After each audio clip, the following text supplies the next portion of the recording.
Hello everyone, स्वागत है आपका हमारे अपने यूट्यूब चैनल पर। साथियों, आज की जो क्लास होगी हमारी वो होगी बाल मनोविज्ञान का पार्ट 4 होगा हमारा। इससे पहले हम लोग पार्ट 3 जो है डिस्कस कर चुके हैं, जिसमें से हम लोगों ने क्या किया था, हर पार्ट में 50-50 क्वेश्चन जो आपके इंपॉर्टेंट है वो डिस्कस किए थे। जैसा आप सभी को पता है कि ये जो वीडियो आपकी रहने वाली है ये आपके रीट का जो एग्जाम होने वाला है 27 फरवरी को, जो हमारा पेपर है उसके लिए काफ़ी ज़्यादा इंपॉर्टेंट है।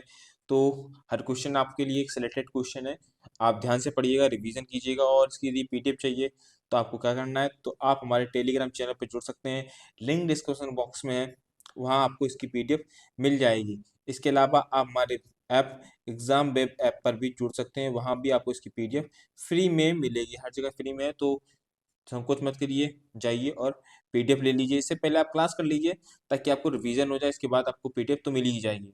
तो देखते हैं पहला क्वेश्चन हमारा क्या है, बुद्धि का सबसे पुराना सिद्धांत कौन सा है। तो ये एक कारक सिद्धांत है। क्या है? एक कारक सिद्धांत, ये बुद्धि का सबसे पुराना सिद्धांत है, इंपॉर्टेंट है ये आपके लिए।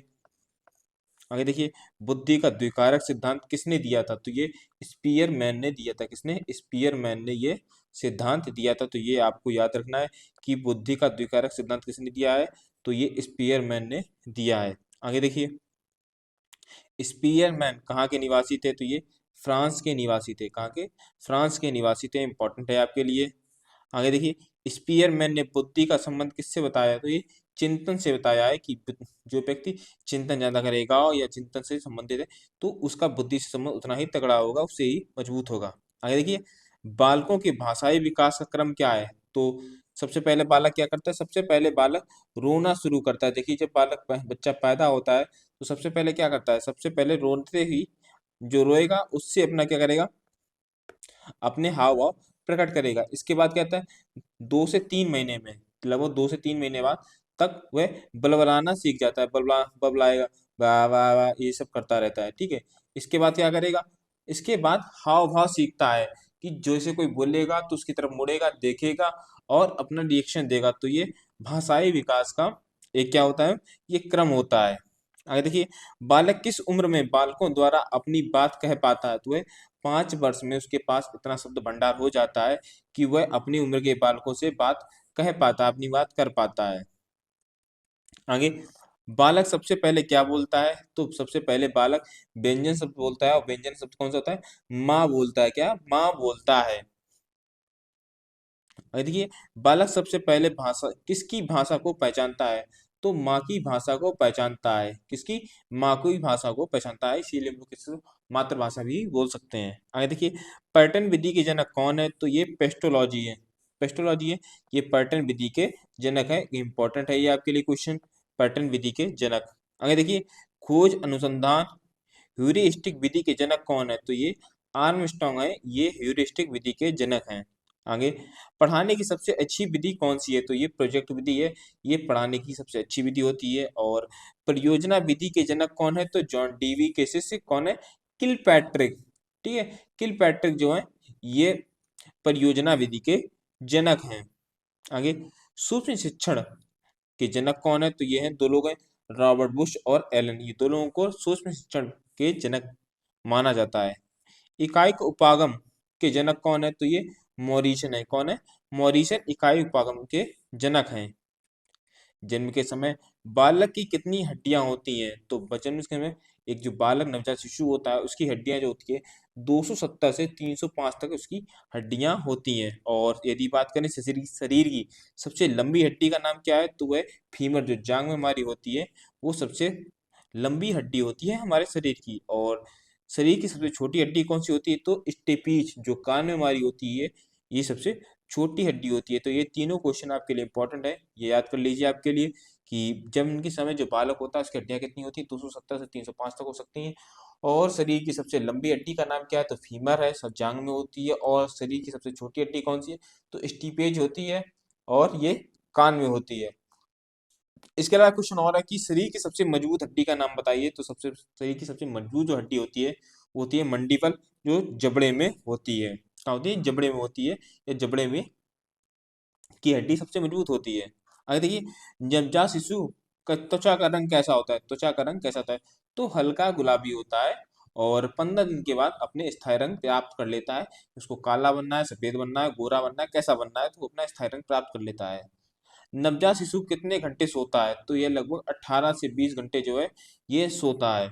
आगे देखिए, बालक का विकास 6 वर्ष तक लगभग कितने प्रतिशत हो जाता है? 90% तक इसका विकास हो जाता है बालक का। और बालक के विकास के 10 वर्ष लगभग कितने प्रतिशत विकास हो जाता है? 95% विकास हो जाता है इसका। आगे देखिए, बाल्यावस्था में बालक की हड्डियां कितनी होती हैं? तो 300 से 350 तक होती हैं। आगे देखिए, निशुल्क एवं बाल शिक्षा का अधिकार अधिनियम 2009 का विस्तार किस राज्य में हुआ? तो जम्मू कश्मीर में हुआ है। आगे देखिए, शिक्षा का अधिकार 2009 के तहत निजी विद्यालयों को कितने प्रतिशत सीट आरक्षित करना अनिवार्य होगा? तो 25% सीट है ये निजी विद्यालय जो प्राइवेट स्कूल्स हैं उनको ये सीट आवंटित करनी होगी गरीब बच्चों के लिए।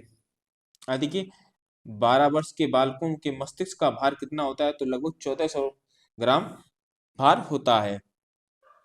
आगे, मनुष्य के शरीर में कुल कितनी हड्डियां होती हैं? तो 206 से 350 तक ये हड्डियां होती हैं। बालक के विकास की दिशा कैसी होती है? तो सिर से पैर की ओर होती है। कैसी होती है? सिर से पैर की ओर होती है। आगे देखिए, विश्लेषणात्मक मनोविज्ञान के जनक कौन है? तो ये सिगमंड फ्रायड है। कौन है? सिगमंड फ्रायड जो है ये विश्लेषणात्मक मनोविज्ञान के जनक है। देखिए, वीडियो पसंद आए तो वीडियो को लाइक कर दीजिए, और चैनल पर नए हो तो चैनल को भी सब्सक्राइब कर लीजिए, बेल आइकन को प्रेस कीजिए ताकि वीडियो की लेटेस्ट नोटिफिकेशन सबसे पहले आपको मिले। और ऐसी ही वीडियो पाने के लिए आप हमारे चैनल को सब्सक्राइब कर लीजिए। तो तूफान की अवस्था किसे कहते हैं? अगला क्वेश्चन जो हमारा है कि तूफान की अवस्था तो ये होती है किशोरावस्था। तूफान की अवस्था इसे क्यों बोलते हैं? क्योंकि इसमें जो परिवर्तन होते हैं वो अचानक होते हैं, एकदम से होते हैं और जल्दी जल्दी होते हैं। जैसे तूफान अचानक आता है, तेज आता है और फटाफट अपना काम करके चला जाता है, उसी प्रकार से किशोरावस्था होती है, फटाफट होता है। ठीक है, आगे देखिए, किशोरावस्था को तूफान अवस्था किसने कहा? तो ये स्टेनेल ने कहा है। ठीक है, स्टेनले ने हॉल ने ये कहा था कि किशोरावस्था ही तूफान अवस्था होती है।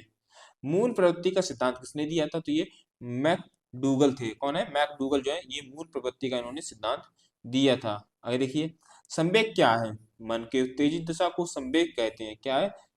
मन की उत्तेजित दिशा को संवेग कहते हैं। जैसे क्रोध, खुशी, ये क्या है? ये सब हमारे संवेग हैं, हमारे इमोशंस हैं। आगे देखिए, व्यक्ति का स्व सिद्धांत व्यक्तित्व का स्व सिद्धांत किसने दिया था? ये कार्ल रोजर्स ने ये दिया था, व्यक्तित्व का स्व सिद्धांत। सीखने का नियम किसने दिया? तो ये थॉर्नडाइक ने सीखने का सिद्धांत दिया था। जीन पियाजे द्वारा रचित पुस्तक, उसका नाम क्या है? तो the language and thought of the child, ये जीन पियाजे की पुस्तक है। देखिए, जीन पियाजे ने संज्ञानात्मक विकास को ध्यान में रखते हुए बच्चे को कितनी अवस्था में बताइए, बच्चे की कितनी अवस्था जो अवस्थाएं होती हैं संज्ञानात्मक विकास के आधार पर? तो ये पहली होती है संवेदी गत्यात्मक अवस्था, दूसरी होती है पूर्व संज्ञानात्मक अवस्था, और इसके बाद मूर्त संज्ञानात्मक अवस्था, और लास्ट होती है औपचारिक संज्ञानात्मक अवस्था होती है। आगे देखिए, संवेदी गत्यात्मक अवस्था को और किस नाम से जाना जाता है? तो यह जाना जाता है इंद्रिय जनित ना ज्ञान की अवस्था। आगे देखिए, अधिगम अंतरण से क्या तात्पर्य है? तो क्या तात्पर्य है? किसी पूर्व ज्ञान के आधार पर नए ज्ञान को सीखना। क्या है? किसी पूर्व ज्ञान के आधार पर नए ज्ञान को सीखना ही अधिगम अंतरण कहलाता है। मतलब एक अधिगम से दूसरे अधिगम की ओर जाना। अधिगम स्थानांतरण के कितने प्रकार हैं? तो 3 प्रकार होते हैं। पहला होता है धनात्मक अंतरण, इसके बाद होता है शून्य अंतरण, और इसके बाद होता है ऋणात्मक अंतरण होता है। धनात्मक अंतरण कितने प्रकार के होते हैं? तो ये भी 3 प्रकार के होते हैं। और गणित संबंधी विकार को क्या कहते हैं? इंपॉर्टेंट है, मोस्ट इंपॉर्टेंट आपके लिए कि गणित संबंधी विकार को क्या कहा जाता है? तो डिस्कैल्कुलिया कहा जाता है। ठीक है, डिस्कैल्कुलिया ये गणित संबंधी विकार, जिन बच्चों को गणित से संबंधित समस्याएं होती हैं, सॉल्व नहीं करता पाते हैं क्वेश्चन आसानी से, तो उन्हें डिस्कैल्कुलिया होता है। पढ़ने संबंधी विकार को क्या कहते हैं? तो डिसलेक्सिया कहते हैं। ये भी इंपॉर्टेंट है आपके लिए, जितने भी विकार अब आएंगे वो सब आपके लिए इंपॉर्टेंट हो गए। लिखने संबंधी विकार को क्या कहा जाता है? तो डिस्ग्राफिया कहा जाता है। क्या है? डिस्ग्राफिया कहा जाता है। इसमें बच्चे जो होते हैं, जो शब्द होते हैं उनकी सही से पहचान नहीं कर पाते हैं। लिखना, पढ़ना और बोलने संबंधी विकार को क्या जाता है? तो डिस्प्रेशिया कहा जाता है। क्या है? डिस्प्रेशिया कहा जाता है। आगे देखिए, अवधान संबंधी विकार को क्या कहते हैं? तो ADHD कहते हैं। क्या है? Attention difficult disorder.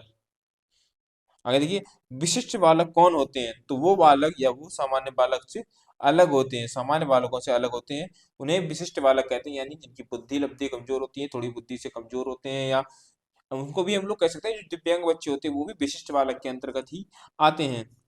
विशिष्ट बालकों में कौन कौन से बालक आते हैं? तो प्रतिभाशाली बालक भी आ जाएंगे, पिछड़े बालक भी आ जाएंगे, दिव्यांग भी आएंगे, सृजनशील बालक आते हैं, और ठीक है, ये आपका डबल हो गया सृजनशील बालक। ये ठीक है, इतने आते हैं आपके। अगर ये समावेशी शिक्षा किसे कहते हैं? इंपॉर्टेंट क्वेश्चन है, अच्छा क्वेश्चन है। तो विशिष्ट बालकों के लिए बनाई गई नई शिक्षा प्रणाली समावेशी शिक्षा प्रणाली कहते हैं। कि देखिए इसमें क्या होता है, समावेशी शिक्षा प्रणाली में, तो इसमें जो भी बालक होते हैं, चाहे वो प्रतिभाशाली बालक हो, चाहे पिछड़े बालक हो, चाहे दिव्यांग, चाहे वो सृजनशील, इन सबको एक ही दृष्टि से देखा जाता है। शिक्षक एक ही दृष्टि से देखेगा, इनको सामान्य व्यवहार करेगा। ठीक है, जैसे दिव्यांग है तो ये नहीं, उसको अलग से ट्रीटमेंट नहीं देगा, और ये नहीं करेगा कि भाई तो इसके अंदर हीन भावना आ जाए कि हम दिव्यांग हैं, हमारे लिए स्पेशल ट्रीटमेंट किया जा रहा है। तो इसके अंदर कोई हीन भावना नहीं आनी चाहिए, इसलिए समावेशी शिक्षा। इसके अलावा ऐसी शिक्षा जो इसके लिए क्या हो, सुटेबल हो, इसके लिए आसानी से पहुंच सके ये। अगर देखिए, प्रतिभाशाली बालक किसे कहते हैं? तो प्रतिभाशाली बालक ऐसे बालक होते हैं जिनका IQ 140 से अधिक होता है, वो बालक कैसे होते हैं? प्रतिभाशाली बालक होते हैं। तो आज के क्वेश्चन यहीं पे खत्म होते हैं।